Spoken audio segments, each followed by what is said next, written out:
And we're not talking about that. We're talking about some insignificant resignation.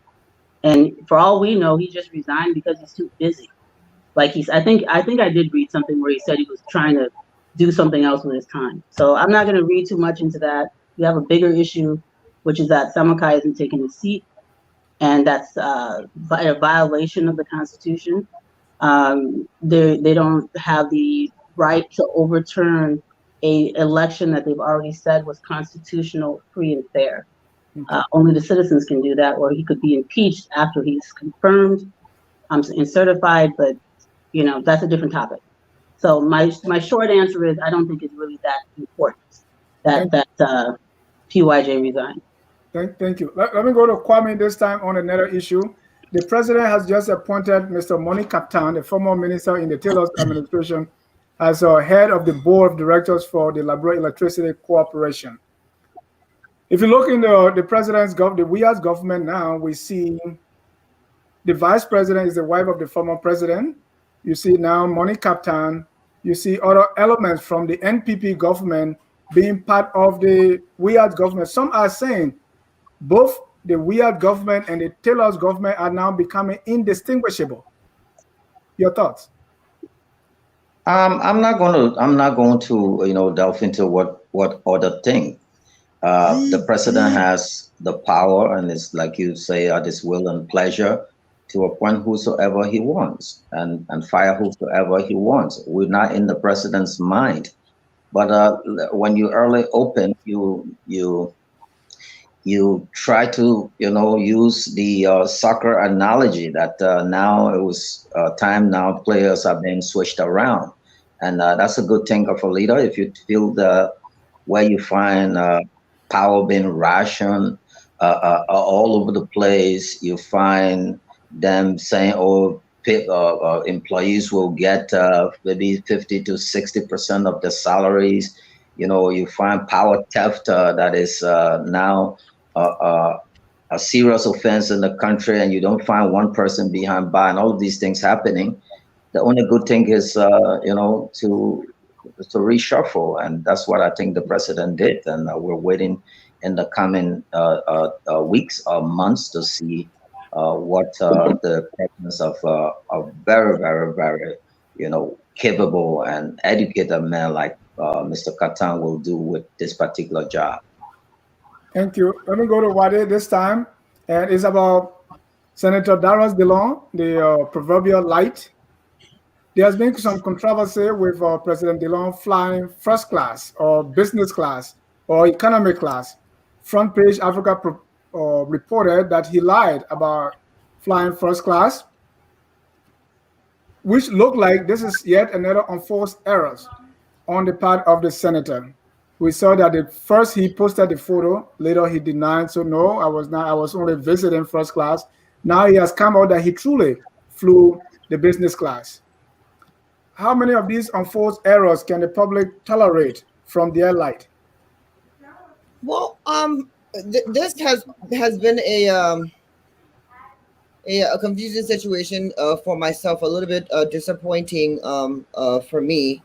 I, as people well know, I am a staunch supporter of Darius Dillon because of some of the actions that he has taken since he went to the Senate, in as far as bringing to bear or bringing to the public eye some of the actions and the activities that occur in the legislature and the way decisions are made and so forth and so on.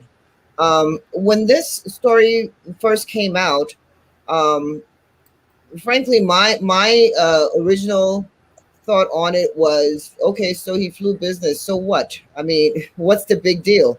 If it is a case of him saying I didn't fly a business, I flew economy, and there being evidence of him flying business, and now as you know, I've been traveling for the last 2 days, so I wasn't even aware that he had come back to say that yes, he flew business. If that is the case, then that is quite unfortunate, because it's a story that was told that was unnecessary to be told from the beginning. You know, if the senator flies and wants to upgrade to business class, I don't see the big deal in it. But if indeed he did fly and told the Liberian people that he did not fly business,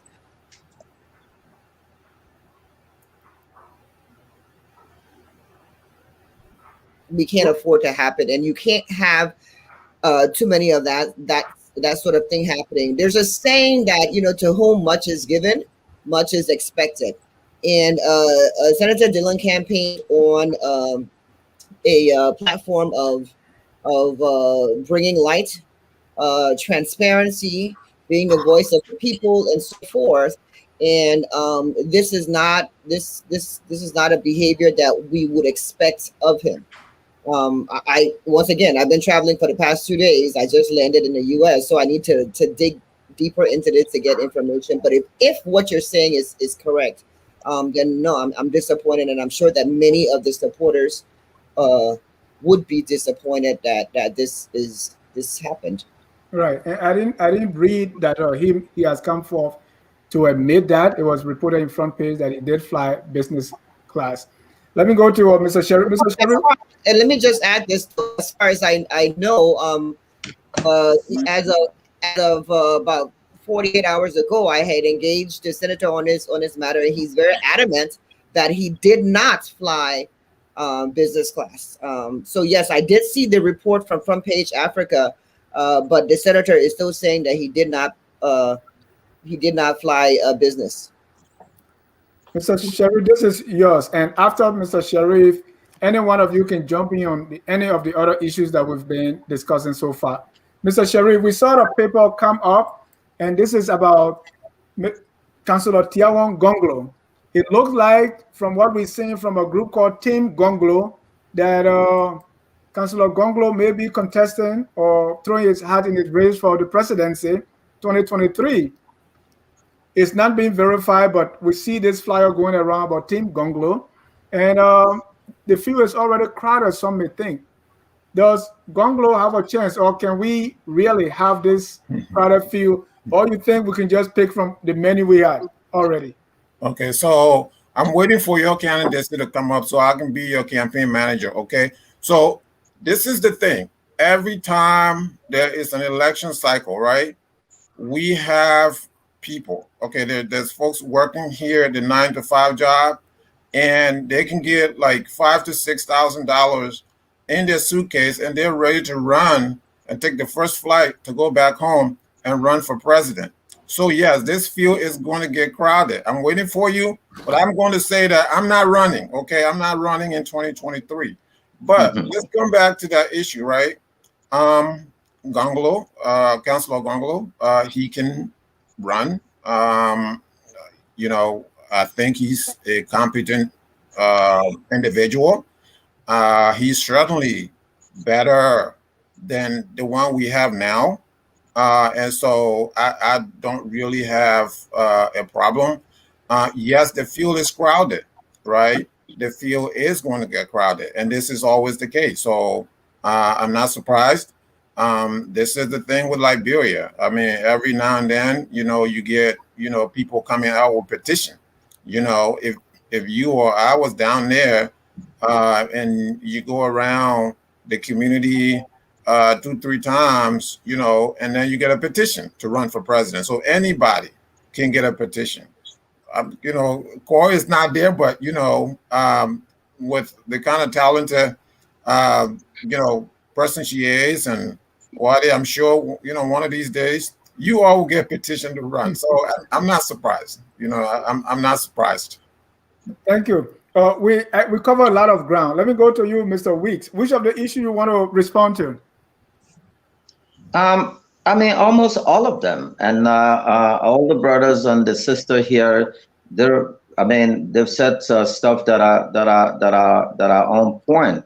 But my thing is, especially when it comes to the issue with Dillon, Honorable Dillon, it is he said, she said, and as journalists, until we can lay our hands on the paperwork. Why it's true we travel, we know that we can upgrade anytime. Once there is an empty seat on the plane, you can use other means to, upgrade, and paperwork will not show up. And I think for Front Page Africa also, Leonard Doodle, I trust the guy. He did brilliantly well, and so we're just going to wait to know once he gets back to see, because it's going to come back to haunt him. But the fact that we say that where there is smoke, there is fire, and because everybody sees him as the light, now they're trying to question as to what kind of light is he, whether it's made in America or made in Sierra Leone. But Mr. Weed, before I go, there's too much spotlight on the lawn, and why is all this scrutiny? The president, flies business class as well, I want to believe, and other senators are doing the same thing, but when Dillon does it, it's all about equity. So if you talk about that, you got to come with clean hands. So Dillon will be under the microscope. They're going to use all kinds of painstaking move to comb through whatever he comes out with. So he has to be very careful next time if he makes those kind of move, because like people ready, saw him as the light, and that light is now dimming, slowly. What pick an issue to respond to? Well, I think I want to respond to two issues. One being the Prince Johnson issue, and the other being the issue that Mohammed spoke about on the space, whether or not the space is filled with the presidential aspirants who are now coming up, specifically as it relates to Councilor Conglo. So let me start with the issue of Councilor Conglo first, because I think that's an easier issue to dispose of. As Mohammed rightfully said, this is something that we see all the time. Election fever is starting now. This time around for 2023 is actually starting much earlier. Normally, we start to see this sort of behavior probably about a year and a half prior to election, but now it's about 2.5 years a year election we're now in. So we are going to see this, and we're going to see a lot more people come on board. I'm hopeful that as people come on board, we will be able to see more people who have something to offer the country, as opposed to it being just a simple matter of, oh, there's this opening for presidency and I want to run for it. This is not unique to Liberia. I mean, take a look at the country that you guys reside in now. I mean, whenever elections come around, it's just that we don't hear about it because all of this happens in the background. But thousands of people contest either for the Democratic seat or the Republican nomination, or as independent candidates. There's thousands of people that put their hat in the race for the U.S. election. At the end of the day, they go through the process, and it comes down to to a very few that make the final cut. So this is normal in politics. I happen to, as it relates to Councilor Gongolo, I happen to have a lot of respect for the guy. I think that he has a great track record in Liberia as far as things that he has done in the country. And I think that he definitely would be someone who can make a contribution to nation building. Do I believe that this is the time, considering the current environment in the country around the 2023 elections? Do I believe that this is the time for him to throw his hat in hat in a race for as a presidential aspirant? No.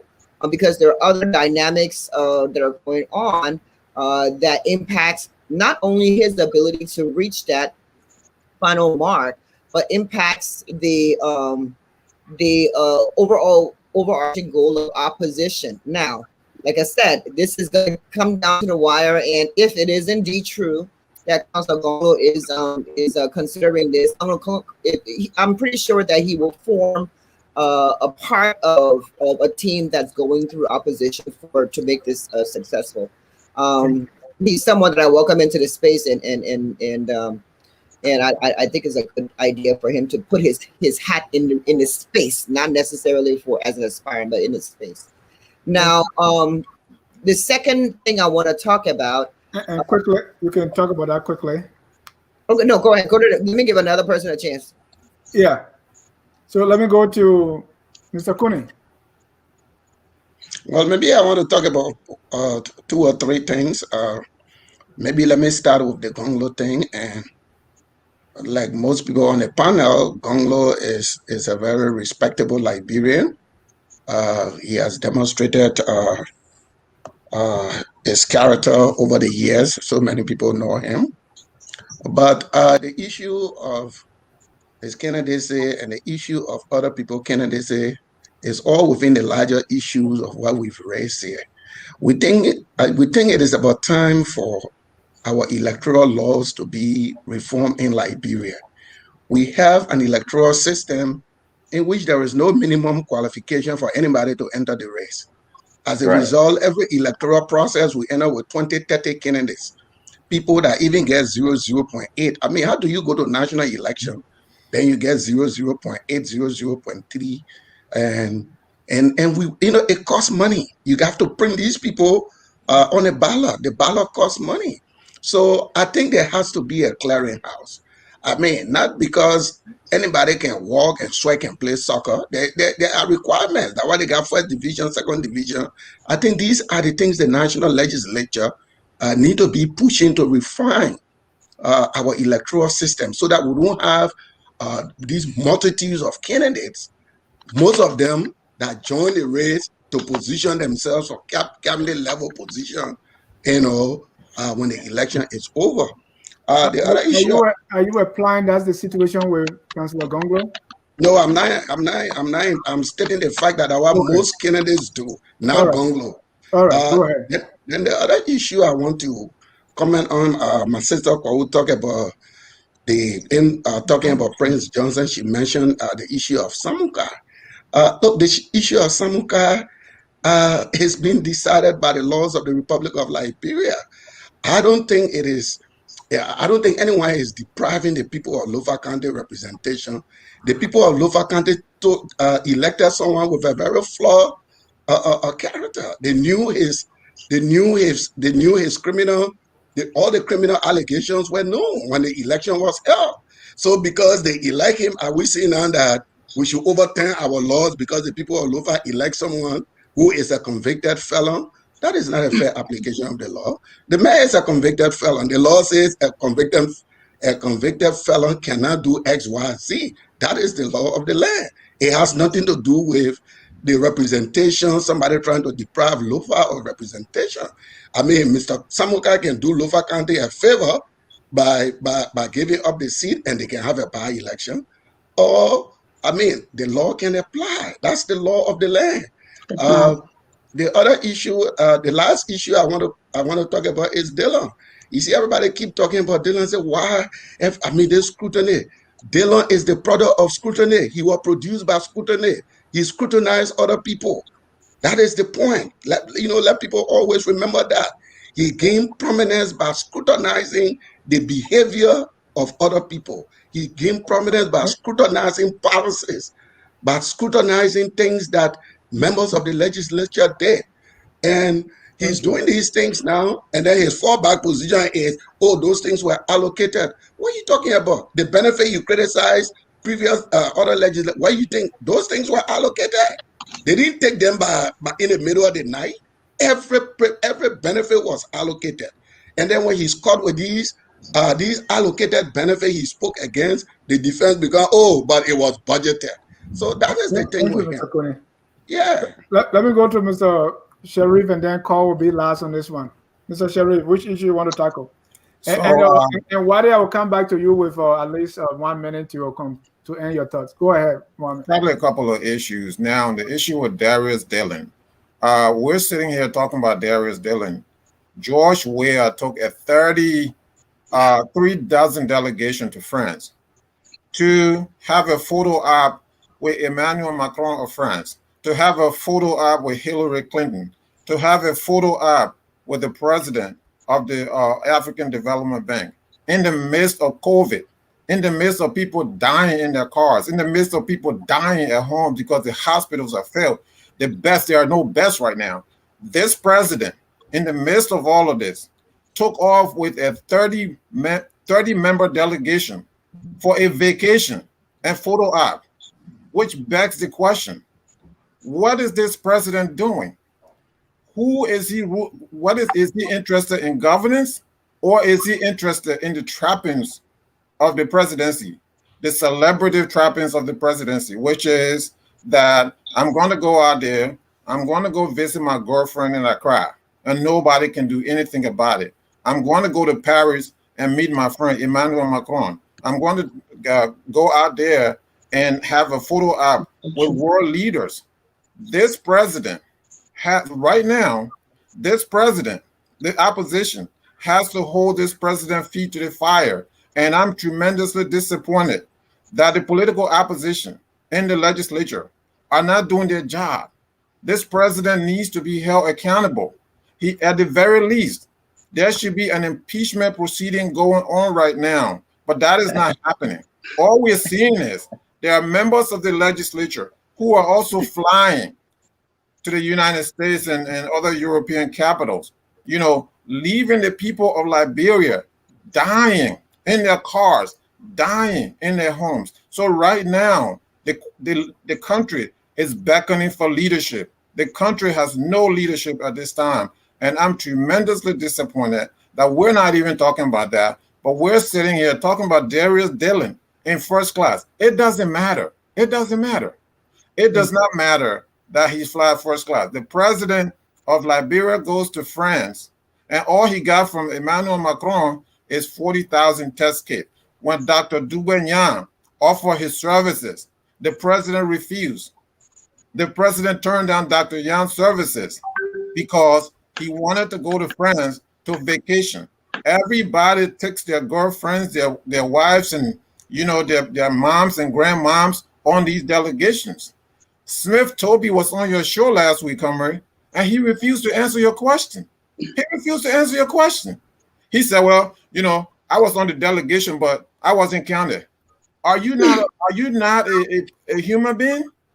Are you not counted? That is the dumbest answer that I've ever heard. Okay? And let's start with that. Thank you, Mr. Sheriff. Let me go to Carl. Carl, pick an issue. Yeah, I mean, this whole thing about Samukai, it's really not that complicated. The Constitution is the supreme law of the land, and it is written in no uncertain terms. If Samukai had been convicted before he was elected, then he can be removed from the process. But once the citizens, who are the ultimate decision makers when it comes to an election, have already elected their senator, the only constitutional process for removing him begins in the House of Representatives, and that is impeachment. So to sit here and say that political appointees can overturn democracy without following the constitutional process is incorrect. What is the fear? Have him impeached if you feel he's a convicted criminal. But you cannot pretend that he was not elected. And the funniest, the most ridiculous part of the whole thing is that they acknowledged that the election was free and fair. If they had said the election was not free and fair, and there was a constitutional anomaly or some kind of wrong in the process, then you can then say, okay, this election was flawed, so we cannot certify him. But in one breath, they're saying the election was free and fair, and the citizens elected him correctly and constitutionally. Then they turn around and say, but we convicted. He said, well, no, it's not your job. The job begins in the House of Representatives. One of the biggest problems I'm seeing right now with the Liberian government is that people don't follow their constitutional mandate. The government has a system of checks and balances. Legislatures, the lawmakers, these people in the first branch of government, they have a responsibility, a constitutional mandate. They leave it and they start doing things that the executive branch of government is supposed to be doing. They allocate resources to themselves so that they can pretend that they're little mini presidents of their counties. Thomas Falau once got up and said, oh, the senator is the administrator of the county. We're all laughing at him because we thought it was ridiculous. But apparently they all think this because all of them allocate funds to themselves and play superintendent or Santa Claus in their counties, and that's not their job. Their job is to impeach people. Their job is to draft laws, to scrutinize the executive, call them to book, call them to order. Their job is to not confirm people like Eugene Fangon in the first place. The fact that these people get confirmed means that the first branch of government has absolutely no idea what they're supposed to be doing. And that's part of the problem. So we sit here as adults and basic civics is above our heads. We're sitting here as adults, seeing our government tell us that this man was elected constitutionally. And we know that if he's going to be removed after that point, so long that election was declared free and fair, which it was, it must begin in the House. None of you should even try to contradict that because it is a clear, concise fact. In America, which has a similar system as Liberia, you ask this question, pose this question to the average sixth grader, and they will tell you exactly what I just said. Thank you. It's extremely disappointing to see adults in a country as old as Liberia not understand how the government's supposed to function. Thank you. Wadi, let me come to you to complete your thought. Yeah, Cole kind of started the completion of my thought because my second thought was, or the second comment that I was going to make had to do with the earlier speaker who said that this recent firing of certain individuals in the government is an indicator that the president is either ready to be serious or taking people out because of non-performance and so forth. I mean, it's a conglomeration of reasons that were given. And for me, that's absolutely not the case, because before you can even talk about trying to make personnel changes based on performance, you have to show me where the selection of those individuals in the first place was based on their ability to perform. You cannot put someone in a position who has no ability to perform and then want to fire them because they didn't perform. That's simple. That's craziness. That's craziness. And as Cole mentioned, you have the executive that is appointing people just because that a friend, a cousin, the members of the party on no basis of ability or capability or track record or anything. Then you have the legislature that's coming along and confirming these people, essentially confirming the bad behavior of the executive. And then in so doing, in confirming this bad behavior, they're also now saying, in order for me to confirm this bad behavior, you got to pay me to confirm this bad behavior. And that's where all of this brown envelope.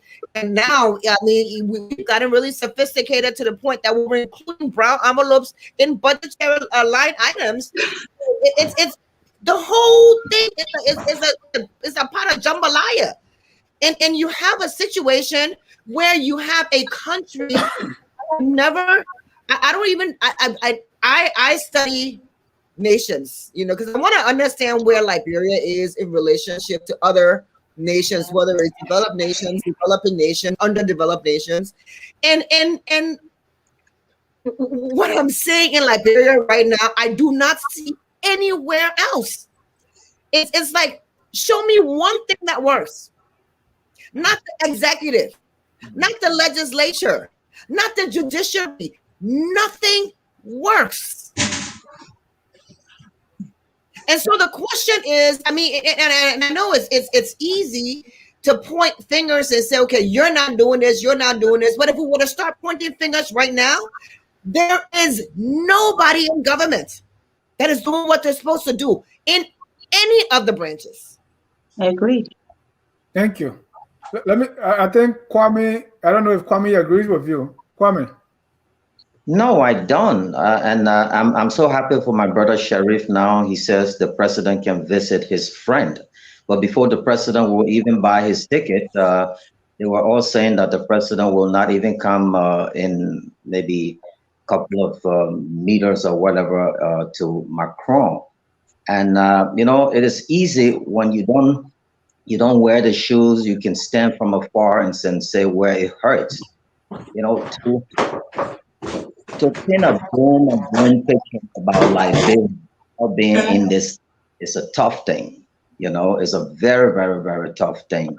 And I think they see what the president wrapped up with. The folks who decided they were going to resign their career, even if the president were to meet, you know, and then they saw the president. What kind of president will not pray for a red carpet? Even great back there. Even the great president Vladimir Putin, if he was to visit the United States or any country, he wants to be met with a red carpet. He wants all of that pageantry to meet his homologue. And that's the same thing that was accorded today after the president left. Just today at 3-something p.m., we received some heavy equipment, security equipments, and so many other stuff that the government of France continued to give to our country. They saw the kids, they saw ventilators. So many things are happening for since the president visited. But that's not the case, because every time we try to take our positions, you know, you take your side, I take my side, and what her name stated that, right, that our political system, you know, even the great United States, you will have thousands of people who will run, and at the end of the day, you have two candidates, and then you want to praise America more than Liberia because Gongolo wants to step in. But and also to suggest that nothing works in Liberia. I mean, I don't know how my sister came up with that statement.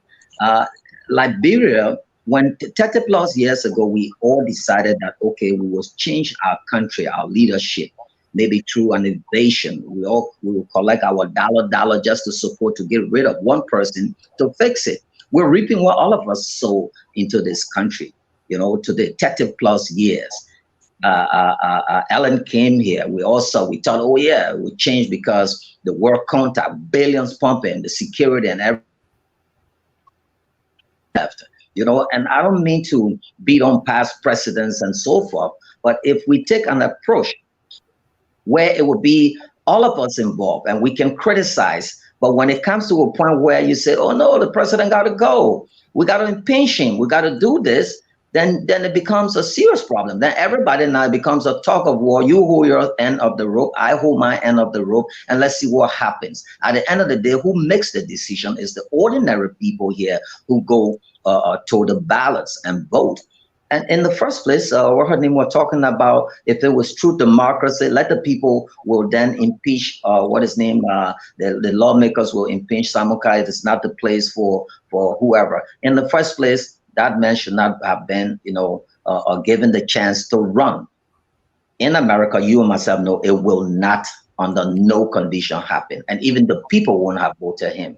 So we just wait and see what's going to happen in Samukai case, as opposed to, you know, just trying to get at each other through. Because at the end of the day, it's going to be the same way. We're going to come on these programs almost every day, and who's dying? The ordinary people. Guess what? Our numbers are now coming down in COVID today.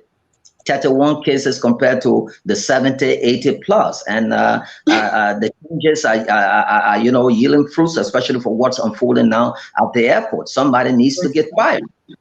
Things are now, you know, a bit improving. there was a press conference today at the Ministry of Information, Cultural Affairs, and Tourism, where we had the MPhil bus and the MOH bus. Both for them. Read the transcript and see what was said and what's happening now in our country. Yes, the system is corrupt, but is it because one man is corrupt at the airport, so you're going to take that whole thing and say, oh, that's the precedent and all of that? I think that is not fair to this particular. Ladies and gentlemen, if you just joining us, this is Focus on Liberia Tough Talking Thursday, where we talk tough. And at this time, we're going to segue into the rise in the COVID numbers. Mr. Weeks just reported that the numbers are going down. So let's talk COVID, right? Let's go to COVID.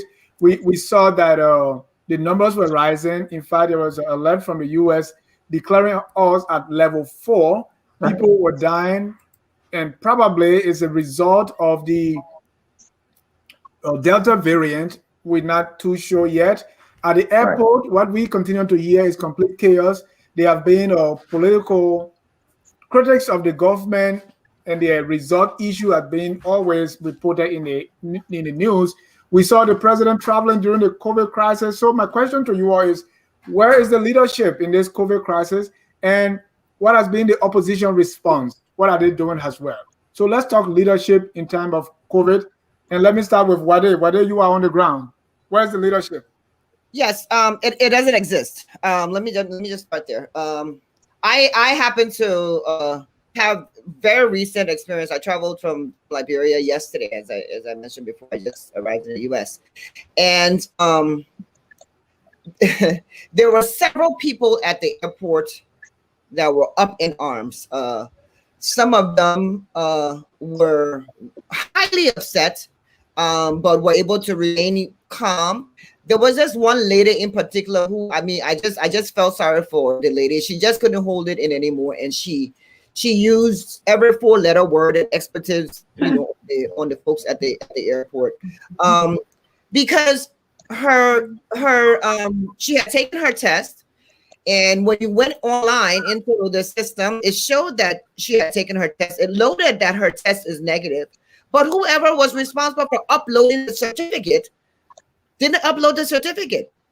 So this lady, these people are at the airport, with several of them at the airport, and they're online. It's showing that they are negative, but just because someone, I don't know, didn't press the button to upload the actual certificate, the airline, the people that are checking them in, not the airline, the COVID folks at the airport are responsible to check and see whether or not people have their certificates, are saying that they can't check these people in. Now, it's understandable that the requirement is that you must have a certificate.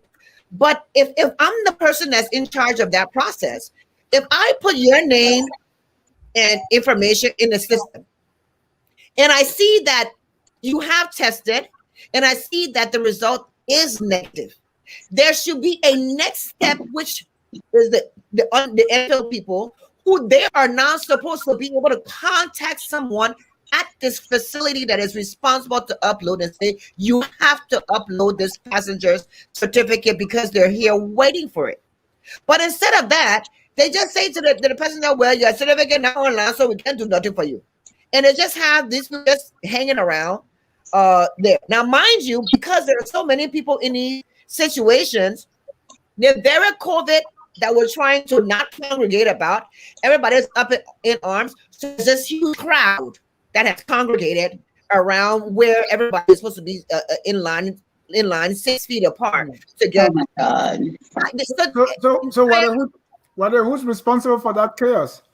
Whoever is head of the MPhil.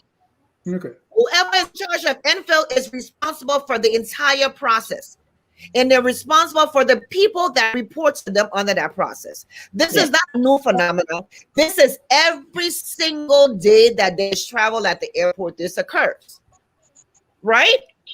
And so you cannot tell me that you are looking at this situation. It has been happening for months, and you have not figured out a way to fix it. It's simply because you have not put any effort into fixing it, because we have become used to being or surviving in or living in a mediocre society. Right. So before I let you, I move on to the next panelist. What's about the entire fight against COVID, with the alert level being raised to 4? You see, one thing that I always say, right? Information. If you don't have information, rumors will abound. And the government has failed miserably in providing information to the public. We are left with going on Facebook to get information about what's happening with COVID in Liberia. We're left with going in various chat rooms to get information on what's going on with COVID. There should be daily updates on what citizens are supposed to be doing. There should be so much public awareness on what the options are that are supposed to be happening. There's so many things that should be happening that are not happening. And this is not to say we got this number of cases today, this number of deaths, this number. That's statistics. I'm not talking about statistics and data. I am talking about information to the public to say that this is the situation and this is what you need to do to keep yourself safe. Thank you. I have yet to see that from the government side. And we witnessed the same thing during Ebola. It's very unfortunate. Thank you. Let me go to Mr. Cooney. Mr. Cooney, the president has a bullet pulpit. Where is the president in the fight against Ebola? What are you hearing? And where are other leaders? Well, before I go to that, let me just add on to what my sister said. You see, the issue of COVID is not a political issue. It affects the health of all Liberians. It doesn't matter if you're in government or if you're in opposition. And it's good that my friend Opa is here. The news from the airport is very, very troubling. We have members of our constituency visiting Liberia, and all we get, the feedback we get is very horrible. From the testing, the result, everything is terrible. People going around telling people who take their test, you go into them personally and say, oh, your test is positive, but if you do it here, we'll make it negative. COVID tests don't run like that. And I think we have to really place a real serious premium on the COVID protocol at the airport, because this is the health of the nation we're talking about. In terms of what the president is doing, I think the president is doing all that he can possibly do. I hear all the holoby about the trip to France, but mind you, earlier this year, there were some other African leaders that were visiting France and the president was home. The criticism was that African leaders were visiting France together, and the president of Liberia was nowhere. That was the criticism. So he's them. If you do, he can, so I don't think you should really pay attention to that. The fact of the matter is the president went to France and the president brought critical assistance package to the fight against the COVID. We were all talking about the lack of respirators in Liberia. The president brought that. And for my brother Sharif to suggest that the president should be impeached for executing his foreign policy duties, visiting other countries, is just a laughable thing. But the fight has to be done by all the Liberian people, not just by the president, by the opposition, everybody. They have to be serious, because this virus does not know politics. They don't care what party you belong to. Our people will have to take it serious. The government will have to take it serious, especially as it relates to the protocols that are at our international borders. We have to know who coming in, and the process of testing, the process of how do you call it, quarantine people should be applied. This is not something that we should take. The other day we had some immigration commissioner that allowed some other people that are not supposed to enter the country. All these places, our people are risks. And I think I want the government to pay serious attention to that. And Mr. Weeks, the president has not taken his vaccine. The president was in line for the Madagascar herbs, but now in a country where there is vaccine hesitancy, or complete misconception and rumors. We don't see the president using his bullet pulpit to encourage the people. I have heard just one voice, they call it voicemail. It's not in process, it's not a live statement that was made by the president. And we also saw that from the beginning, he produced a coronavirus song. We don't see that coming from him this time around. What's going on here? And then when it comes to the coordination, the communication, the collaboration, and you found yourself in that role too, we're not hearing much. Where's the daily briefing on COVID-19 and what the citizens are supposed to do? Oh, you unmute yourself, Mr. Weeks. Am I unmuted? Yes, sir. Okay, people want to go for information where they think they want to find it. Some people want to go to Facebook, Instagram. Some people want to read the news. And according to, there is daily briefing at MOH every day on information. Today there was one where we learned now that there will be testing within 20 minutes at the airport. There's been they have fired people. Enfield bus today, they fired over 3 or 4 persons, lost their job. And and the president is serious about this. And indeed, all of us, like my brother Kumi said, that yes, there are problems on the airport, and this is not a party thing, with regard to this kind of corruption and every other thing here. And the Minister of Health said it clear that even you that's bribing, that you're positive and you're bribing for your test to be manipulated. There are folks who we know like that, and every time it comes to Dennis, let me tell you, once you even come into Liberia as a Liberian and you don't even hold a U.S. passport, but you are resident in the U.S. Guess what? Every 20 seconds you're checking to find out, whether your mailbox there is mail, whether you're paying your phone bills on time and all of that. But guess what? The moment you drop on this airport, if a police officer or immigration officer said, Dennis, could you please stand on line X, where they meant for people coming out of the country, you will start to insult that guy. And I've seen it first months ago at the COVID center, with brothers and sisters from the diaspora and how they behave. And I'm not trying to suggest that's the reason for the way people are acting, but the people who bribe and those who receive it, all of them should be culpable. And I think to politicize a COVID fight, where you saw when we had our first wave, the second wave, and we were among some of the best country on the planet with some of the finest healthcare system and all of that. And Liberia were able to be among that. Did I hear anybody saying, President George Weah, even the song he did, was used by United Nations. We didn't hear people on panels, praising this president. So I already know it's a gotcha thing, and that's why you see most of the time I don't delve into the way we politic in our country. If you like where you are, we saw when COVID struck the United States of America, where the former president was then dubbed as super spreader, where he had events and no one were wearing masks and all of those things. We didn't see Liberian holding talk shows. They were living there and knew their children and their uncles and relatives were at risk dying like flies. None of them came up with talk shows. They didn't even talk about COVID being there. And, so none of us could call them back and say, y'all be careful. Compared to our numbers, and maybe you're talking about around 30 to 50 persons. That's around the numbers of death. And you're suggesting now that we're pushing your level up to 4 and all of that. And guess what? On CNN, just a couple of days, they said 50% of the virus that is in the United States of America is the Delta variant. We have the B117. And we have the other variant, and that's a third variant. We're waiting for CDC to confirm which type it is. But if you listen to all of these programs, what do they say? We have the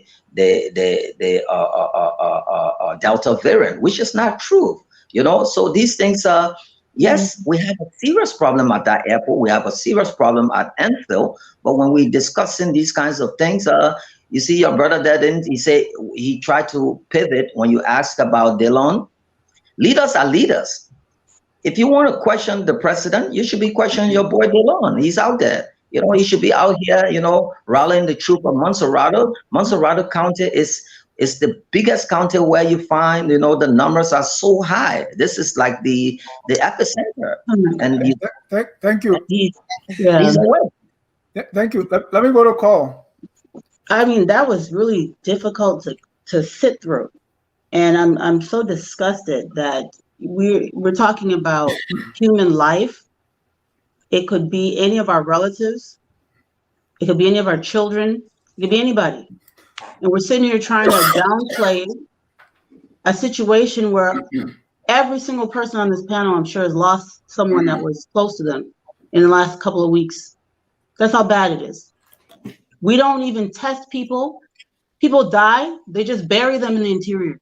You're talking about Montserrado being the epicenter. Do you know what's happening in Nimba? Do you know what's happening in the rest of the country? I mean, the first thing I'm going to say, do not interrupt me, because I had to sit through listening to you politicize human life. The consequence of bad governance is death on a mass scale. The ultimate consequence of bad governance is death. It is not political brownie points. It is not kudos, it's death. People are going to die if you all don't stop pretending that everything is okay. That's the first thing. The second thing is the presence of a highly infectious disease is extremely political because there's economic impact. It is politicians who make our decisions. It is political people who are appointed in policy-making positions in the executive. So everything about disease management and disaster management is a political thing. It is your ideology or lack thereof, your competence or lack thereof, that will determine and guide you as to how you are going to strategically handle a situation. We did not elect WIA to beg for things. We elected WIA to lead. He is not the beggar in chief. He is the leader. He is citizen one. He could have emailed. He could have picked up the phone and called Macron and had the same exact results. We don't need the photographs. We need leadership. That's the other thing is this. This situation, it's great to get supplies to help people who are infected. In a poor country like Liberia, the first thing we should be doing is preventing the spread and preventing new infections.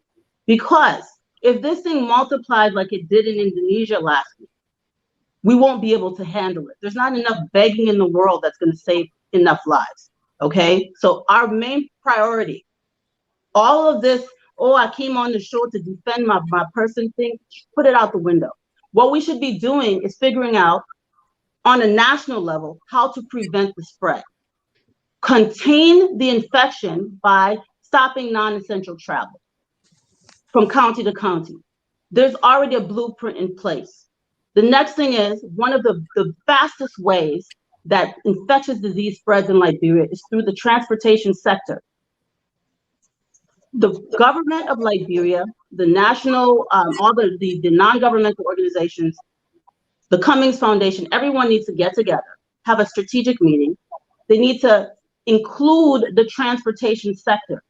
All of the parking stations, the transport unions need to be on board. They need to understand what the risks are, how the disease is spread, and this nonsense we're talking about only 3 people in the back of a taxi. How can you have 6 feet of social distancing when there's 3 people in the back of a taxi? It's not practical, it's complete nonsense. You might as well put 10 people in the back of that taxi. It makes no difference.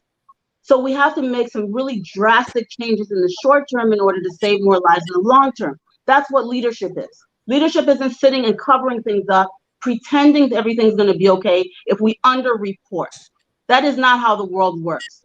The level of incompetence on the lower level staff is the responsibility of the politically appointed people. That's how this thing is political. First of all, if you had not brought a bunch of seditions in to fill jobs that they were not qualified for, that didn't bother to train or prepare them to do, some of this stuff would not be happening. We spent how much money last year to have case tracers that Koji said, dress them all up. So we're going to go out, we're going to do, where are the contact tracers? Where are all these people? The other day, they were cleaning up debris, garbage in Painesville. I applaud it. Half of those people had their masks off their nose. Half of those people were in close contact with each other. If the people in leadership are not even observing health protocol and the citizens are watching it, you're talking about, oh, they had a briefing at the ministry. Lead by example. Go into the community with flyers, bombard the people. Don't expect them to come to you. The responsibility of the government is to get the information to the people. It is not, government does not exist except that the citizens are empowering them to exist. The responsibility to the citizens of Liberia is to get them the information they need to protect their lives. People should not be dying. And if there's a disastrous death toll in Liberia, it is going to be 100%. The responsibility is going to fall on the burden of the shoulders of George Weah. That is going to be his legacy because he is the leader. So all that thing y'all doing, the sickle fancy, the pretending, oh, George Weah, everything all right, you're doing great, President, you look good, oh, I like your shoes. That is not helping him. If you respect the president, give him the information he needs to do his job. Stop licking his shoes. Thank you, Carl. Let me go to Mohammed. Yeah, so, you know, for as long as I have been alive, right, I have known the Ministry of Information, Cultural Affairs, and Tourism and the Liberian News Agency to use taxpayers' dollars to promote corrupt, inept, dictatorial leadership. So my friend, my good friend and brother, Kwame Weeks, is following that precedent. So I'm not surprised. I love Kwame. Kwame is a very talented man. I like him. By the way, I follow your show anyway, so, you know, just so you know. Thank you. I follow you a lot. You're very talented. But the idea that you can come on these shows and other shows to defend what's going on, it's ludicrous. It's actually, you know, it's criminal. Yeah, it is. I mean, you're my friend. I have true veto. I got to tell you, it's criminal.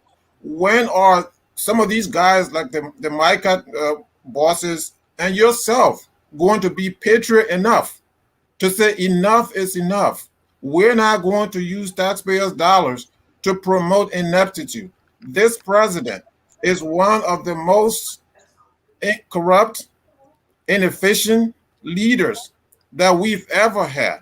This president has traveled more than many other presidents before him. His travels are useless. Some of the travels are going to visit girlfriends.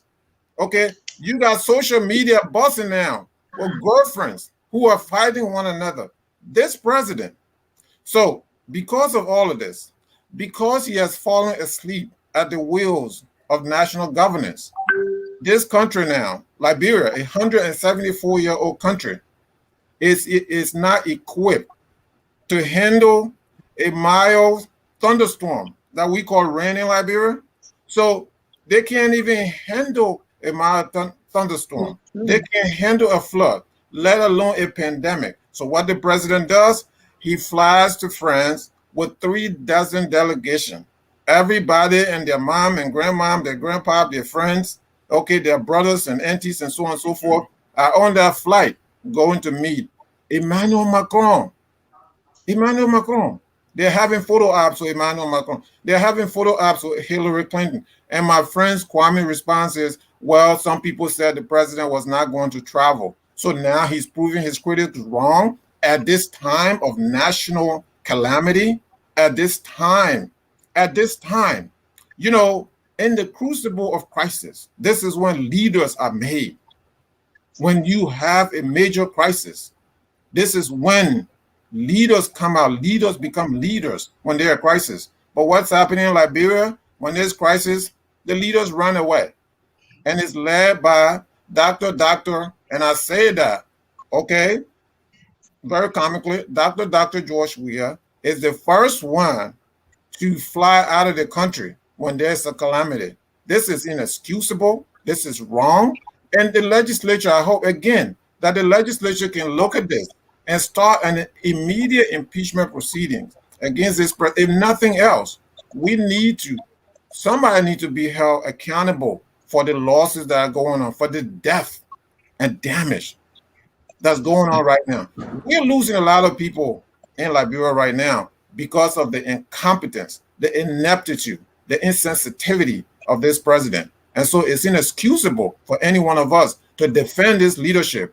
So when we talk about, one of the guests 2 weeks ago was saying, this is a revolution. Now we have a native president. Excuse me, native president? I can care less about native president at this point in time. So when they sang to say, Congo woman born rogue, native woman born soldier, this is the native president you wanted to govern, who now, I have to say, has blood on his hands. And so that's inexcusable. And this is why we all, including my friend Kwame Weeks and Mr. Cooney, we all have to condemn this. We all have to be patriot enough and put the tribal issues aside and condemn this leadership and hold this leadership feet to the fire. And that's what's happening right now. Thank you, Mr. Sharif. Mr. Cooney, before you come here, a lot was thrown at Kwame there to the extent of calling what he said criminal. So let me get Kwame's response before I go to you, Mr. Cooney. I mean, that's Sharif's French. That's his one of his Achilles heels. He has a problem with choice of words, and I'm not going to go back and forth with the brother. It's up to him to choose whatever word he wants to use. But by him saying that was criminal, does not make what he's saying is right. That's what's happening in the Liberian political cycle. We come to these debates with our personal, there's something that is grounding inside of us, and you hear it from our voices that we will try to put our points across. So every time he speaks, I listen to him, and I think if he can channel that kind of energy into a more positive, area, that will be good. But I'm not going to, make the show be about him and myself. Mr. Cooney. Well, sometimes the difficulty we face is that even on national issues, where we should all be in one accord, and even if you don't want to be political, the discussion always lead in that direction. We're talking about COVID that affects our people. Let's discuss the effectiveness of what we're doing and the things that we're not doing. Let's provide the suggestions that will help our people. Right. But if you politicize this thing, if you take the whole COVID discussion to be a referendum on George Weah leadership, we think that what the opposition is supposed to be doing, wait for elections. Whether you follow girlfriend, wait for election, you tell you about your girlfriend. You see, sometimes you muddy these kind of discussions, and someone says sometimes we talk about Liberia without even looking at a context. We talk about Liberia as if to say Liberia is an island by itself, that Liberia exists all by itself. Right. The death of any Liberian in Liberia as a result of this COVID is tragic. But you have to look at Liberia relative to other countries in the sub-region, even the countries that we praise. Look at their COVID numbers. Look at their death numbers. Very dismal. And we create this doomsday scenario for Liberia since George Weah became president. And that will sometimes make our comment to be like it is defensive. This country has been a backward nation from its beginning. Oh my God. We had the Ebola, about 5,000 Liberians dead. Where were all these advocates? Where were all these advocates? We have a very serious health issue on our hand. Let us come together to resolve that health issue and put all the political attacks one side, because after the health issue, you can go do the politics. If you think George Weah is a womanizer, wait for, find a saint in your political party that will defeat him. If you think George Weah is corrupt, find the incorruptible in your party that will defeat him. But this is not the place for now. We're talking about COVID. There are serious issues going on. Let us discuss programs that are effective. Can we discuss those things without talking about George Weah? So no, we can't. Okay, well, that's the problem. That's the problem. If you can't talk about it, if you can't talk about the failure of basic protocols and procedures at the RRA without talking about the president of Liberia. If you cannot talk about the lack of enforcement of traffic rules and regulation without talking about the president of Liberia, then it goes to the imperial presidency we have built in our country. It goes to that imperial presidency that nothing moves in our. No, I come in, Dennis, please. That nothing moves in our country until a president speaks. All of the legislators we have that we are paying $40 million a year, they are nothing until a president speaks. I don't subscribe to that concept.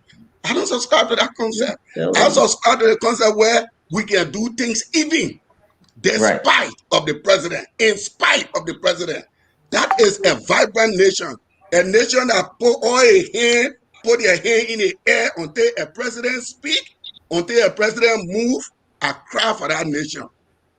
Thank you. I want us to go in another direction, but why they make your point quickly? Well, you know, I'm really trying to follow the logic of this argument that's being made, right?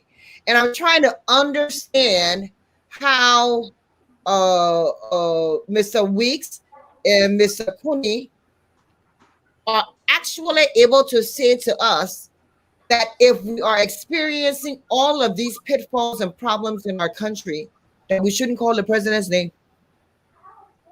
How is that even a thing? Who is the chief of everything that is happening? Who on the executive side? Let's put the legislature aside. As I said earlier, we have problems across the board, right? We have problems in our legislature. We have problems in our judiciary, right? And when you're talking about the problems in the legislature, we can even start on the issue of the vice president, who is the president of the Senate, for example, the legislature, for example. There are issues there. You talk about the judiciary. Well, let's talk about in this matter. Let's put everything aside. Let's put everything else aside. In this COVID matter, pray tell me, who is the one that is supposed to lead? Definitely. We have not seen an ounce of leadership from our president. Our president has not spoken to us besides the pre-recorded message that was sent. Our president has not gone to visit with us. Our president is not saying, he's not saying your number, people. Our president is not saying, calling people together and say, where is the call to the business community from the president?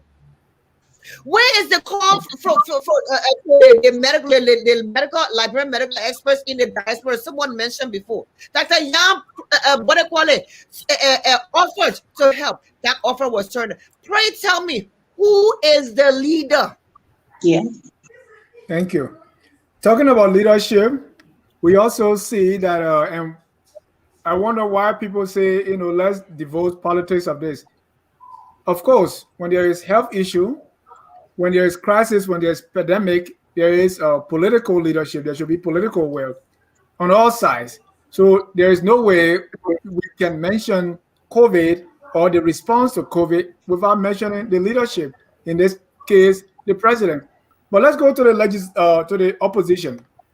Of course, the oppositions are not the one in power, so we don't expect them to be providing the kind of leadership we expect from the president. But it's also true that the opposition should not use any situation like COVID for political reasons. We saw two opposition leaders, just like President Weah, outside the country during COVID. The head of CPP, Madame Yombly Kanga Lawrence, she was in, I believe, Philadelphia and calling for people in Liberia to buy food and store food ahead of a lockdown. Right. I don't know if that was leadership. We also saw that Mr. Alexander Cummings issued a statement, I believe, the ALP leader also reportedly wrote the United States asking for help. We also saw a van with Mr. Cummings' picture on it. It's like, okay, this is what I'm giving you for COVID, but here's my picture, vote for me. Let's look at political leaders from the opposition bloc, what they're doing on COVID, and let's look at them. Let me start with Kwame. Kwame, do you see anything coming from the opposition that tell us that, yes, this is the group in the government in waiting? Like I always say to even my brothers who are seditious, I tell them, sometimes we have to watch what we say because an opposition is always a government in waiting. It depends on when that government will become a government. There's no two ways in negative. So even whether you're gonna argue that this CDC will make 6 years or they will make 12 years, at the end of the day, the people will maybe pick the opposition after your term, whether it be a 12 or 18 years or whatever. An opposition will always come. But I think I like what I see from Alexander Cummings, and he was very honest about it, even if he put his father photo on buses and all of that. He's on the ground. He's very sincere with what he's doing. He's risking his life going from communities. This is something that is very, very, you can praise, that is worth praising, but a very, very laudable, move that he's been making for the past time. And he's not just sitting, sending people out there. He's wrote the president and expressed his thanks and appreciation. Like if you on the case with what is his name, epidemiologist and inventor, so forth, Dr. Dudu Yang, I think he's a great guy. He's a big brother. We they were in a bigger class. We were in smaller class from Bishop Julie High School. Well, we all went to the same school in Ranji there. And I think it is the political anger that is, that is hurting his chances of what he wants to do and help his country. And in helping your country, you're a medical doctor. You don't have to ask somebody who will tell you, say, oh yeah, when they see him coming around, doing the right thing, because that's his job. He knows what to touch, who to touch. He can't come and meet his colleagues. He's very, very respected among his other peers, and they will definitely get him on board. But if you see some of this, the political side, where I was looking at his CV and he get, political activists. You can't have that kind of job and then you put politics in it. I think that's one thing. But I think I like what I see, what Cummings is doing. Before I come to you, Mr. Mohammed, you said Dr. Nya is taking the political angle. Give me more. What is that? He has to pick a lane for his kind of. He's an acclaimed and well-respected scientist. I mean, how about sticking in that area? Sometimes he does himself some injustice when he tried to bring himself all the way down to be a politician when he's not. He's a professional guy. I think stick on that lane and he will do well, That's just my advice. And he's my big brother, and I can say almost like relative. So that's somebody who he's my big brother. They used to spank us when we run to their classes and all of that. So, I would never say anything bad about him. But I think that aspect for Liberia, you continue on that route is not good, because other people will bring you down. Even if there's a different government that comes and he takes that route, they will still bash him. Thank you. Mr. Sharif. Yeah, so somehow, Dr. Yang cannot. Before you respond to that, I wanted to add something on top of that. I want your assessment of the opposition when it comes to COVID, and then you can respond to the Dr. Yang situation. Okay. Go ahead, Mr. Sharif. Okay, so somehow, Dr. Yang cannot juggle the two. That's something that, I'm learning now, that you can't navigate politics in other profession. Certain profession. Che Guevara was a medical doctor, I believe. Okay, but let's talk about Dr. Yang for a second. This is someone who has been in the vanguard of social justice for decades. So the fact that we have someone like Dr. Yang who has offered his services to his country, but he's unwelcomed, his offer has been rejected by the president, it's inexcusable. This president is acting like a child, like a petulant child. Oh yeah, he calls my mom. You cost my mind, so I'm not going to. That's not time for this. It's not time to now, turn down an offer from a Liberian professional because he's a member of the opposition. And this is one of the reasons why people are dying, quite frankly. This is one of the reasons why that he now has to turn to France, right? So you go to Macron, and Macron gave you 40,000 test kits. When you have your own professional, when this could have been in place a long time ago, what a shame that is. That is a disgrace. That is lack of leadership. And Dennis asked about leadership. The test of leadership is, in time of crisis, are the leaders going to stand up? I don't care who the leaders are. I don't care if it's the political opposition. I don't care if it's the president in office. Leaders have to be leaders in time of crisis. Okay? And now I'm not seeing that leadership from the president. I'm seeing the president behaving like a child, okay, denying the Liberian people, okay, essential medication because of the fact that there's someone in the opposition who's, you feel that, well, he's against me, so we're not going to give him a chance. And second, this man has not shown us any record of service, right? I'm talking about George Weah. He has not been tested. I'm sorry. He has not taken his COVID vaccine. He has not shown us. So how you know?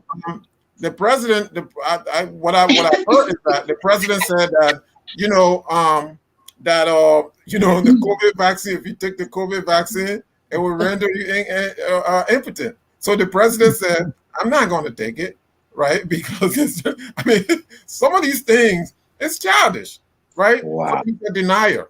The president has failed to take his COVID vaccine. And if it is true, Mr. Director of the Liberian News Agency, show us a record. Show me a record that the president has been vaccinated. Put it on the board for us to see.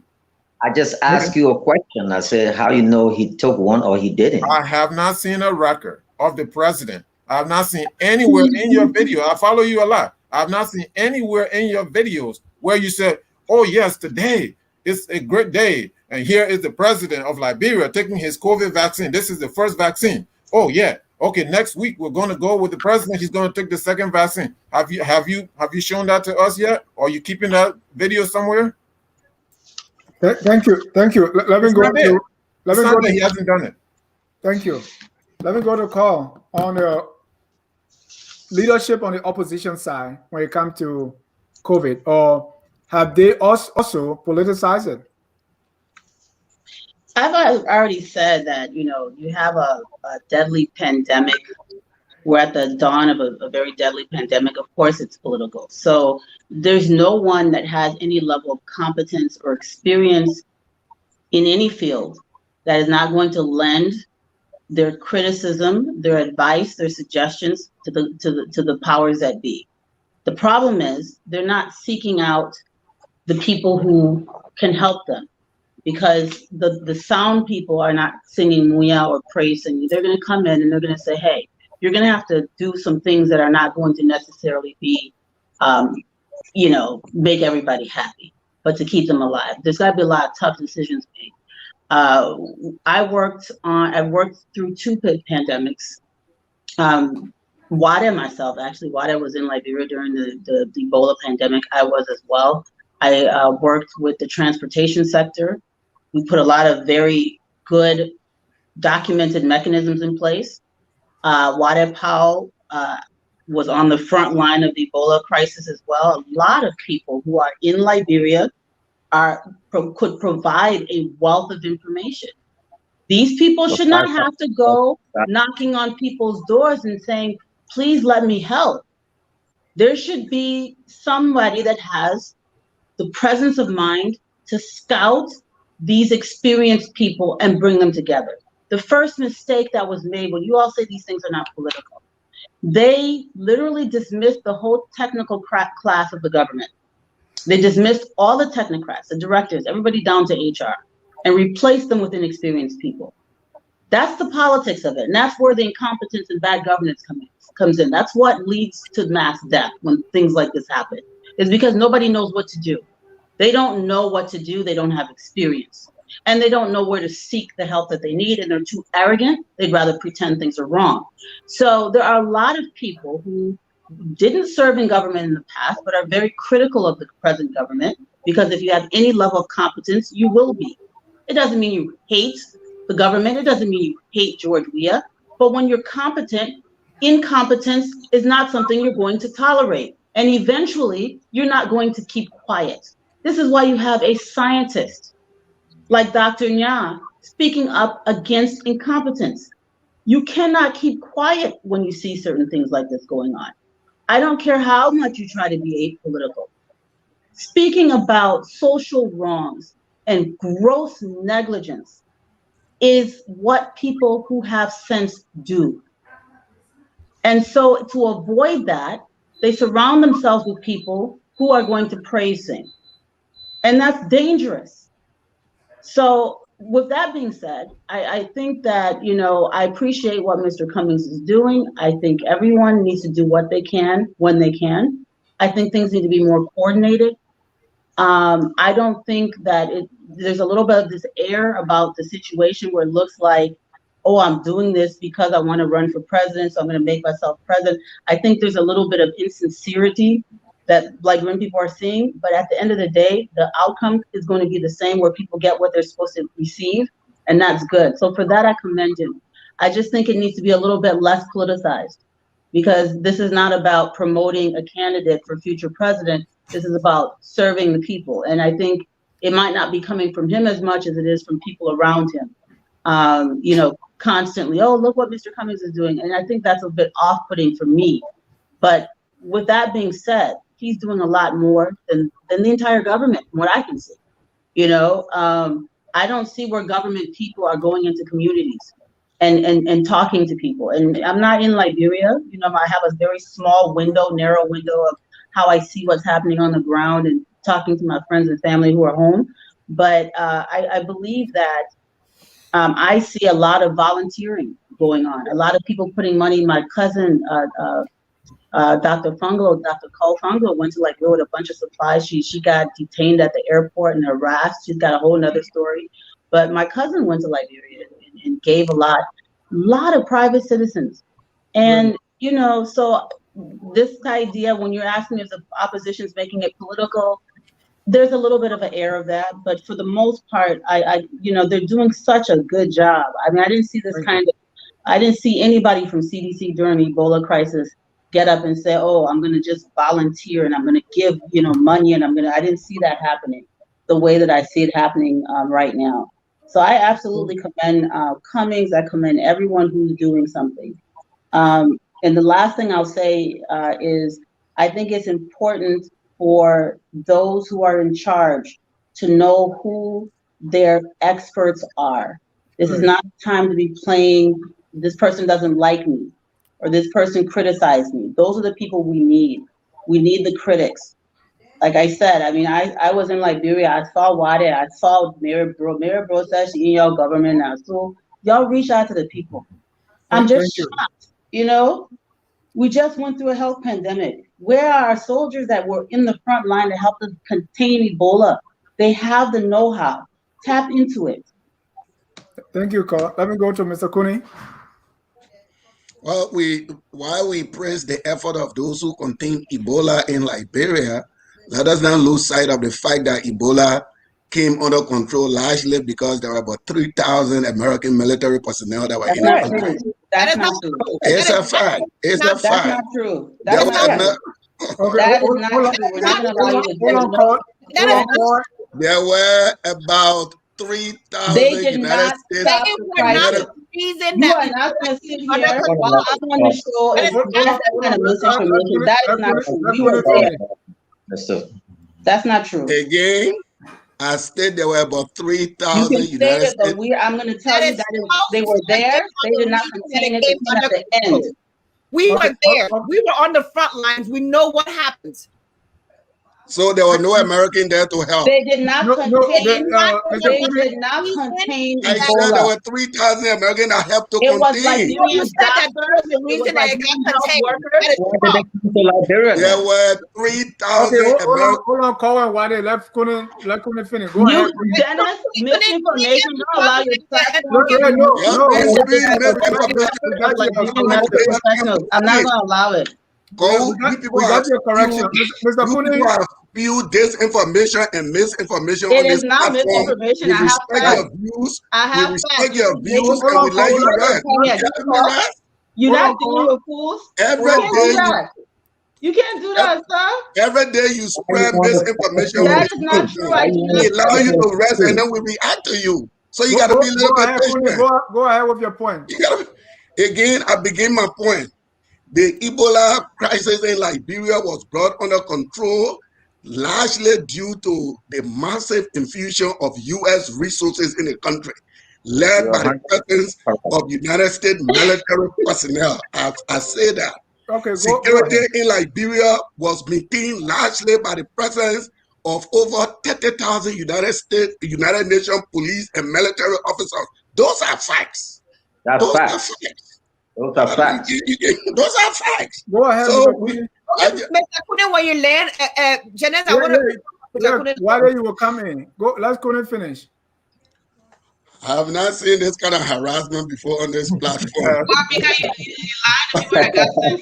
No. Paul, be a little bit careful now. Again, there were more than 3,000 United States military personnel that participated, that helped to resolve the Ebola crisis in Liberia. There were more than 15 to 20,000 United Nations police and military personnel that maintained the peace during Madame Salif's time. Those are facts. Right. Nobody can argue that. So this issue of no leadership, this issue of the president traveling, I don't like what we said. I don't care what anybody carry on in Liberia so long it helps to bring the virus under control. You want to put your name on your T-shirt, you want to do anything that will bring the virus under control, I support that. If the president can travel and bring resources that will help the virus to go under control, I support that. There is all these speculation about, the president will just out in Liberia and make a phone call and the things will come. Now he has international relations. The people that open door for you will not open door for you, Dennis. The people that open door for you may not open door for me. These are all intricacies of international relations. So for people to just speculate that Joria could be in Liberia and call Macron, and Macron has Joria ball, who just put everything on a plane. These are just simplistic explanation of international. They are not rooted in facts. They are not rooted in fact. The fact of the matter is, the president showed leadership. He went to France. He brought critical supplies. Not only the test kits, not only the money, but also vaccine and the promise of bringing about 1 million vaccine. If Joria said that in Liberia, you don't go nowhere. You don't talk to his friends. Do we have a factory that produces vaccine? And this whole question, I know Dr. Yang. The whole question of Dr. Yang is a personal friend of mine. He's a great doctor. He's a great medical professional. And Dr. Yang, like any other professional, does he need the approval of the president of Liberia to go help his people in the medical field? Does he? Right. Yeah. Does he need a president approval to set up a clinic? Does he need a president approval to set up his testing center? So what kind of approval did the president deny him? Well, Dr. Yang was here and he explained that, but and your thought, and then I go to Wade. Well, they kick me off my thoughts, so let me rest and recollect. I will come back. That's opposition strategy. Wade, you have the last saying on this one. Go ahead. They bullied the old man. So when you relay history, you must relay it adequately, right? Yes, there was a huge presence of international partners in the country during Ebola. But it is absolutely false to state that is why Ebola was contained. Okay? Ebola was largely contained due to the system and process and the leadership at different levels that were placed around Ebola crisis. The people that went into the communities, and this is where Ebola containment began. Community awareness. People trust people who they know. And the structure that was put into place was to take people from the various communities, train them in how to go to talk to the people about Ebola and the safety precautions, put them back in the very community so that the messaging will be coming from people that they trusted. That is what curbed Ebola. The military presence did not curb Ebola. It didn't contribute because I use the word contribute. Curb Ebola. Listen, as Coco mentioned, right? We were at the nerve center of the Ebola crisis over at GSA. We had a lot of international partners that came with many different resources. But the part of the reason why they came with those resources was because they were engaged. They were engaged to say, come, we need this, bring everything that you have, bring. But the people that were leading the effort were Liberians, and they are still in Liberia. Many of them are still in Liberia. And I want us to understand the issue. Let's go back to the issue of this president's travel, right? The Liberian people are not making noise because President Weah traveled. The Liberian people are making noise because of the contingency that went to Paris to go bring these things. We have seen a letter from the French embassy that stated that the arrangements for these things that supposedly resulted from this trip had already been made, had already been committed before the trip. So there was no need to go to Paris for this because the commitment was already there. The issue is not whether President Weah himself traveled. What was the benefits? Look at the cost-benefit analysis of taking 37, and that's at least the one we know about, of taking 37 persons to Paris for this conference, and the amount of money that was spent to carry these people, to transport them, to lodge them, to feed them, to get them per diem for this trip.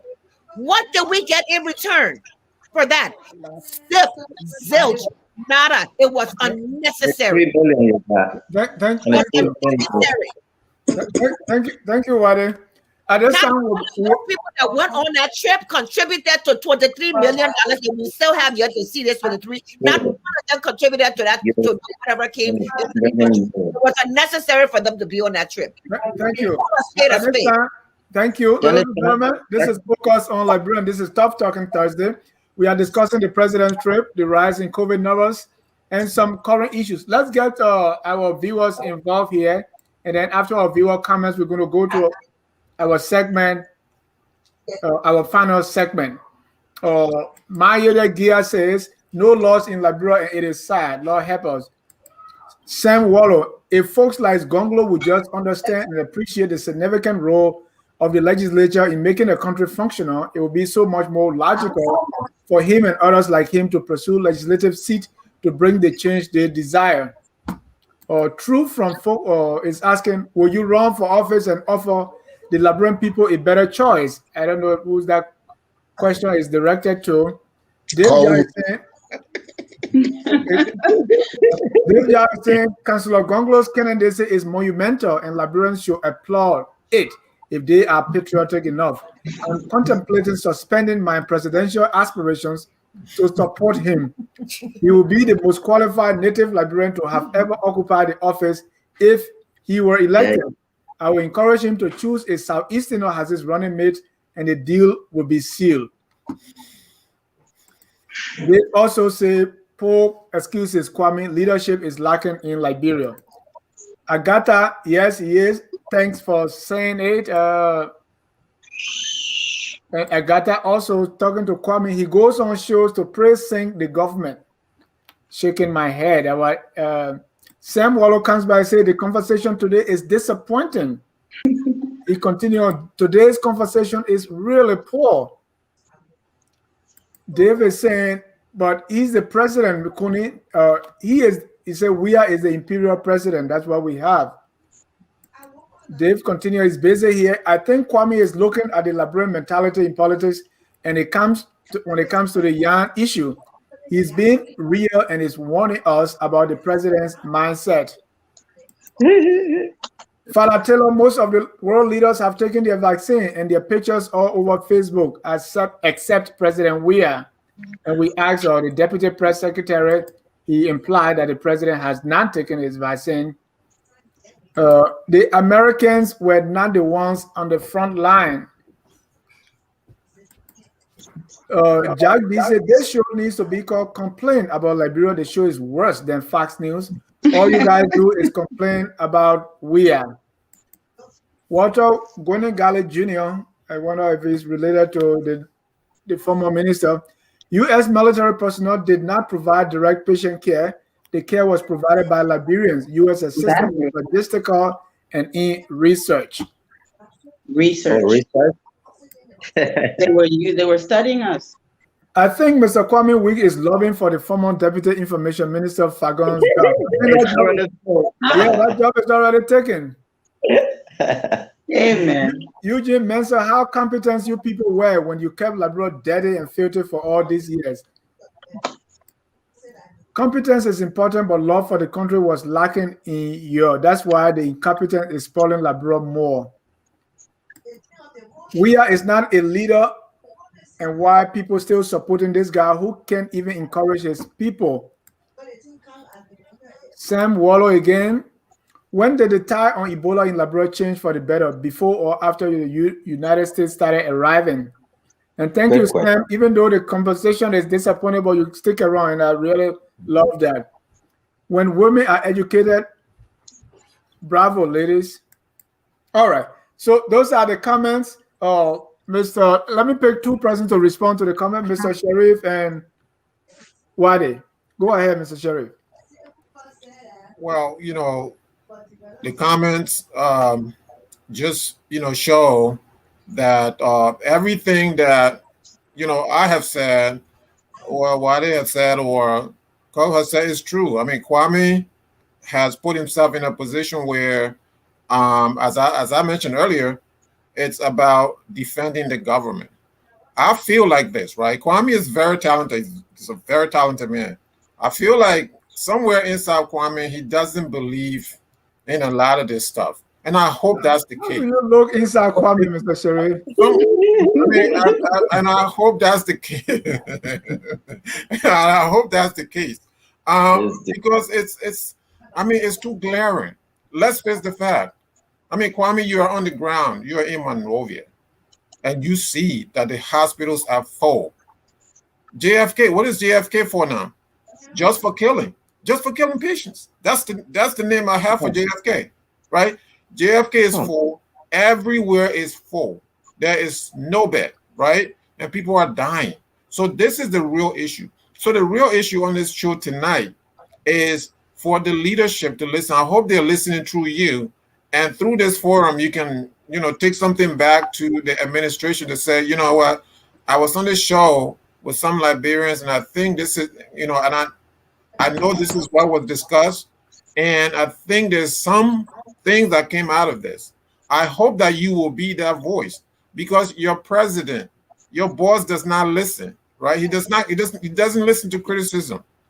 Okay, criticism is something for George Weah. When you criticize him, or you are part of the opposition, like Dr. Young, he doesn't listen to you anymore. You are dismissed. And he rather goes to a European capital. What a disgrace. What a shame that Africans now would go, right, and genuflect in front of these European leaders, right? And say, oh, Chief, I'm here. My people are poor. My people need so-and-so. He gets 40,000 test kits. But how much did he spend on that trip? Thank you, Mr. Sharif. We need to wrap it up. For 36 people to go on that trip, okay?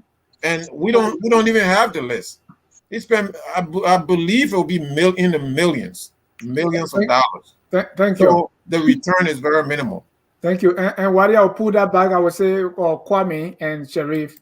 So There's one more comment. Say, please keep it up, Mr. Weeks. So, Mr. Weeks, respond to the comments. And yeah, I like my brother, you know, when he paints this doom and gloom picture about Liberia and this idea about no bed and JFK is for just for killing and all of those things. I think that's unpatriotic. I would say that to suggest that the idea of no bed in our hospital, you know, our healthcare system, the entire system has been challenged from day one up to now. That's why you had to get up to, I don't know how many thousands of Americans. When I remember I was in the States then when President Obama said, look, we got to go help these people. Their presence here alone, you know, you hear U.S. Marine town and they say, stay in your hole, you will stay there. By that time, right, we have already lost. So I don't want to go back and forth with him, but great points there. But I don't know if it was Kou or Wade who made that point that mass death, you know, is a result of incompetence. So I don't know the word mass, whether it's going to be applied to this government or the past government, you know, and then if it is applied to the past government who lost, you know, our citizens, you know, were dying like flies in this town, and no death is too small, you know, that's not what I'm trying to suggest. But if you use the word mass is equivalent to incompetence, I think then that will go back on your on the epidemic that you people, you know, served on as opposed to what's happening here, where we have, you know, at least, let me use the journalistic term here, at least a couple of hundreds, you know, that have passed. And you see families. And one thing we're struggling, and I just want to admit here that most of these tests sometimes post-mortem, we don't have the exact, you know, results to come out to see whether it is COVID that is killing them and all of that. So even some of the results sent to the US, by the time they come back, they say, oh, there's something different happening. Like up to now, all the results that have come from the USA, nothing suggests that we have the Delta variant, the B117, and the other heated variant, they call it. And then they're waiting for the test sample to come. We all pray that things like that don't happen. But I like when you suggest that, okay, we need to tackle it like the way we tackle it first. Like, okay, you want to see people in the communities, great points, and all of that. But I think to politicize it and talk about, you know, incompetence is equivalent to mass death, then I think this is not on this precedent. thank you. We'll take a short break. When we come back, we're going to enter our last segment. Is pick your Tabata for the week or for the month, if you wish. Because a lot of Tabata going on, and we on Tough Talking Thursday, we want to call it as it is. We'll be right back. At Focus on Liberia, we discuss everything Liberia, from education to politics, arts and culture, entertainment, agriculture, history, religion, family, and technology. Focus on Liberia uncovers and showcases the best of Liberia and shows the world the truth about Liberia. We educate, elevate, and promote all things Liberia. We conduct interviews, panel discussions, debates, and more. Tune in to Focus on Liberia on Facebook and YouTube and be a part of the stories that make up the news. This is Focus on Liberia, and I am Dennis Jah. Welcome back to Focus on Liberia. Of course, this is Dennis Jah, and we are broadcasting from Atlanta, Georgia. I want to appreciate and thank all of you for being here with us on today's edition of Tough Talking Thursday. Every Thursday, though, we recognize one Tabata going on in the country, and call you can face your, and then we call it as it is. So we'll go around the room. If you want me to start first, I can start. But we'll go around the room and identify for me one Tabata that you see that you want to talk about. And Wade is always excited about this section, so we start with Wade. Call, if you're there, your picture is kind of sideways, so you can fix that. What's the Tabata you want to talk about? The Tabata I want to talk about is this business of calling constructive criticism political. Every time someone says where the government is going wrong, it is always characterized as being political. So anything you see, every time something is happening, if you don't press sing, then that means you are being political. That is wrong. Thank you so we much. need to go ahead. Criticism is not necessarily political. We are all Liberians, and this country belongs to all of us. We want to see it do well. And when we see it going the wrong way, we will talk about it. It does not mean that we're trying to be political. It just means that we are talking about what we see. So please, just go in your camp and just stop calling everything we say political. Mr. Kune, what's the Tabata? I see 3 Tabata. Give us one. Okay, so my main Tabata is Darius Dillon riding to power. Darius Dillon riding to power, criticizing the perks, the benefits of the legislature, promising the Liberian people that he was going to be the light to expose all of these things. And now Darius Dillon is benefiting from exactly those same perks, those same benefits, and justifying them on the basis that they are allocated in the budget is the greatest tabata to ever take place in any legislative election. Call. What's your Tabata? Oh, we're on the Tabata section. I mean, for me, right now, the greatest Tabata is a completely irresponsible leadership. You know, it's in the face of, you know, a health crisis, to be more concerned about jollying and having a good time and hanging out with your son and having your anniversary and taking pictures and look at me, I'm balling. I mean, I guess that's what happens when you elect a baller. He keeps balling after election. And it's for me, it's unbelievable. You know, it's an unbelievable disappointment and letdown for Liberian people who, I mean, I myself have been a fan of George Weah my entire adult life as a football player. And a lot of people love him. The country loved him. For him to conduct himself in the manner that he's done since he took over is the greatest Tabata. And even now, when people need him most, that man can stand up right now and talk to the Liberian people and say, give instructions. They will listen to him. He doesn't care. You know, and the people around him, they seem to be more concerned with him being happy with them, you know, agreeing with him even when he's doing wrong. It's like the emperor has no clothes and they don't want to tell him. Thank you. Very you can hear me? Yeah, tell me, what's the Tabata you see?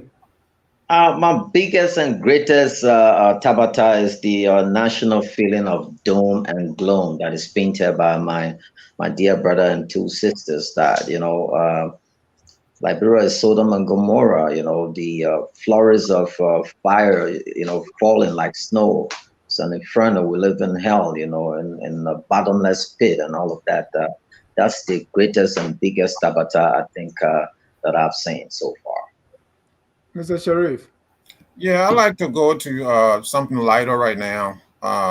You know, I mean, we really, in this time, you know, it's really a heavy time. So I want to go to something lighter, and that is that anytime you gave a Liberian man a microphone and they say, you know, I don't have anything to say, and they can stand there for a whole hour and say something. So they always have something to say. And this idea that, you know, sometimes, you know, people go and say, you know, hey, all political observe. They're going to recognize their mom, their grandmom, their father, their grandfather, their uncle, their uncle's friend, and all of that, and finish that and say all political observed. In this time of national crisis, long speeches must be done away with, right? I mean, in the United States, if the president is speaking, president's going to say, you know, distinguished members of the legislature, ladies and gentlemen.